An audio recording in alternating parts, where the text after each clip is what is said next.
Hello YouTube, this is Marco. I'm your watch cardinal bringing you another video today, and I thought I'd give you my kind of raw, unfiltered opinion on a watch now that I've had for, I want to say about a couple months. It's probably been almost 2 to 3 months at this point. I'm just going to call it a 3 month review because I feel I've had, a good enough time to be introduced to this watch, as I've pretty much worn it every day since I got it, and that watch is the 126710 BLNR, the Bruce Wayne, as I like to call it. That's right, guys. I despise, I strongly dislike the nickname Batgirl. I think that the Bruce Wayne is a much more fitting nickname for this because it's a Batman on Jubilee. It's the dressed up version of the Batman, and therefore I like to call it the Bruce Wayne. That's just my personal opinion. That's what I'm going to call it forever, and just like how I'm going to have this watch forever, because I think it is truly the best watch that Rolex makes. And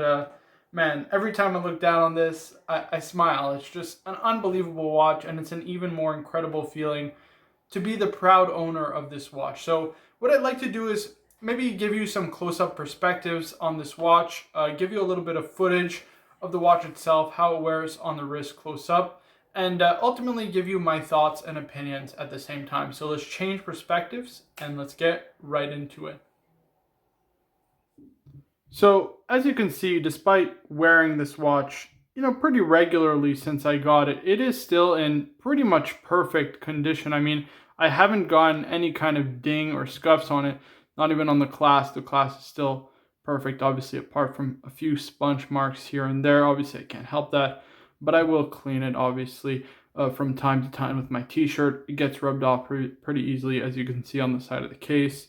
Again, just some fingerprints, nothing really to be scared of. But I'm not really scared to scratch this watch because it's not a watch that I really look at from a value perspective. I really think of this watch as something I will keep for the rest of my life. And the reason, of course, is the story behind this, how I got this watch. It was because of you guys, the viewers, the generous viewers. And man, I could not be more grateful to be the proud owner of this GMT Master 2. So let's get into the kind of text and specs. I believe it's 40 mils in diameter. I have no idea what the lug-to-lug is, but I think it's about 50 mils if I'm taking a educated guess, because I think the Note 8 sub is actually the same case size, and I believe that one is also 40 mils, or 50 mils rather.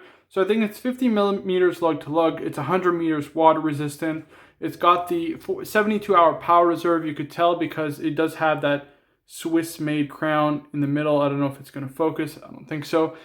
This is obviously, as it's known, the Batman color. So it's got the black and the blue ceramic. This was obviously the first to be introduced by Rolex itself. And, I really love this color combination. It's so subtle. I find the Pepsi to be just a little bit too flashy for my taste. I really like understated watches more than anything else. And, this watch really does get the job done, in my opinion. Now, before, of course, I continue to rant and rave on why this watch is so good, I think there are a couple of upgrades that could be made, if I'm being entirely honest, because I am going to present to you my full review, what I think of this watch. And I think personally it's the perfect watch, the perfect one watch. I have a Note 8 sub and that watch is phenomenal. It's also a perfect one watch, but if you ask me, obviously putting sentimental value aside, because I would choose this one every day just on sentimentality alone, but based on the function, the usability, and the overall look and feel, I feel this is the best one and done, truly speaking. It's much better than a Note 8 sub, but again, that's just my personal opinion. Some people really do prefer the look of the Note 8 sub. I prefer this. But in terms of the drawbacks, I would say there's only mainly two. I love this Jubilee bracelet. I think it's honestly more comfortable than the Oyster bracelet. Obviously, I did a full comparison of this and the Note 8 sub on my channel, so feel free to check out that video. But one thing that I will say that I do prefer over the Submariner is the clasp. So on the Submariner, there is, of course, as it's well known, the glide lock clasp. And on this, you do get incremental adjustments, but it's just the micro adjust.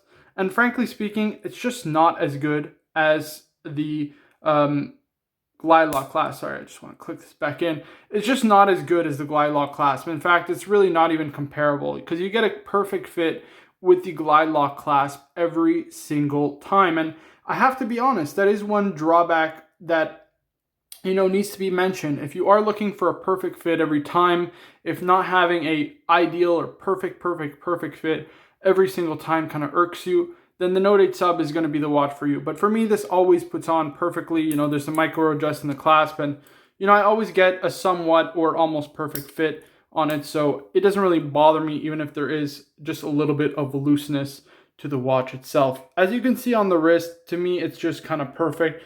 The profile is super good. It fits under a dress cuff, no problem at all. And the lug to lug distance is just perfect for my wrist. I really do feel it's perfectly suited.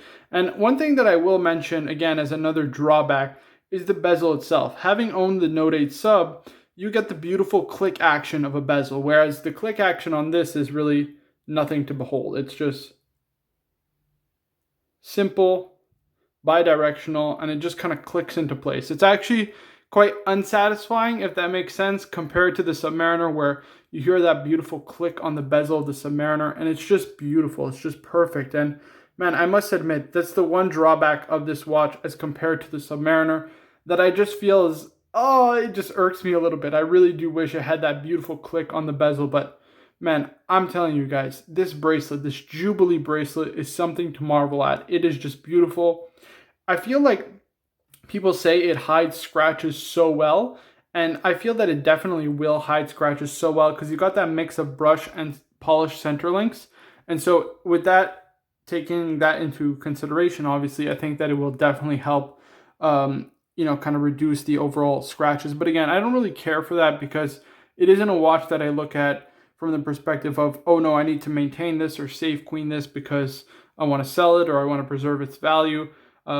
It's ultimately a watch I'm going to have for the rest of my life and something that I'm going to cherish and look at forever. So it's one that I'm super proud to own, and I just think is really the perfect one watch. And if you had to put, me to the test in terms of what's the one watch you would own if you can only have one, it's got to be this one for me. It really does have to be this one. It's the Rolex GMT. I think it's the best watch Rolex makes, the best complication.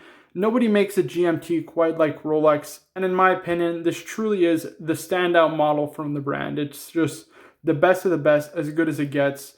And again, I prefer this color combination over the Pepsi. That's just my personal opinion. When it comes to the pre-ceramics, I do prefer the Pepsi over the Coke or over just the black, but when it comes to the ceramic, I prefer that contrast of the black and blue. I think it's so subtle, it really does pop, but it's still low-key and very under the radar and not super blingy and flashy in the way that the Pepsi is, in my opinion. So yeah, that's the review of the watch, guys. I really do feel it's just a perfect watch. It is the perfect watch. If you ask me what's a perfect watch, listen, there's a lot of great watches that I love and that I respect, and that I think are much better finish, higher quality. I mean, this isn't, for a lot of people, this is a grail watch, right? But for many who have, more means, this isn't, much to scoff at. But I think this is really, truly spectacular. One of the best watches on the market today, and certainly, in my opinion, just the best of the best when it comes to what Rolex to get. The 126710 BLNR, the Bruce Wayne, as I like to call it. That's the review, guys. I just love this watch. And again, I can't be more thankful to all of you guys who made this possible for me to own it. What's the best one and done? What's the perfect watch? It's this right here. So guys, I hope you enjoyed that close-up footage of the Bruce Wayne, the 126710 BLNR. Again, I truly love this watch. I think it's spectacular. As good as it gets from, I think, any brand, but in particular from Rolex. I think this is truly a stunning watch and a perfect one and done. There's nothing better than this, in my opinion. And again, that's not to say that there aren't better watches out there, more beautifully finished, maybe even more usable, more user-friendly. They might have better water resistance with the same complication. Maybe the movement is more accurate. I don't care, frankly speaking. If you have to ask me, what's the best watch on the market? What's the one that's worth owning is a one and done? It's this right here. And that comes from somebody who also owns a Note 8 Sub, who a lot of people say is that perfect one and done. I've never owned an Explorer, but an Explorer also would be good, but I feel that it's just a little underwhelming as compared to the Rolex Submariner, because you get that party trick, which is, of course, the turning of that bezel. Again, that's just my personal opinion, but if I had to choose out of any watch, man, it's got to be the Rolex GMT Master 2 126710BLNR, guys. I just love this thing, and like I said, it hasn't really left my wrist since I got it originally a couple months back. So that's my review of the watch. That's my 3-month review, as I'll call this video. I hope you guys enjoyed, of course. I hope you guys learned a little something. Of course, feel free down in the comment section to let me know what you think of the watch. How does it wear on my wrist? Of course, what do you think of the aesthetic? Do you like it? Do you not like it? Would you go for something else as a one and done from Rolex? I'd love to hear your opinions down in the comment section below. Of course, it's an invitation to like the video, to subscribe for more in the future. And guys, my name is Marco. I'm your watch cardinal, and I'll see you guys in the next one.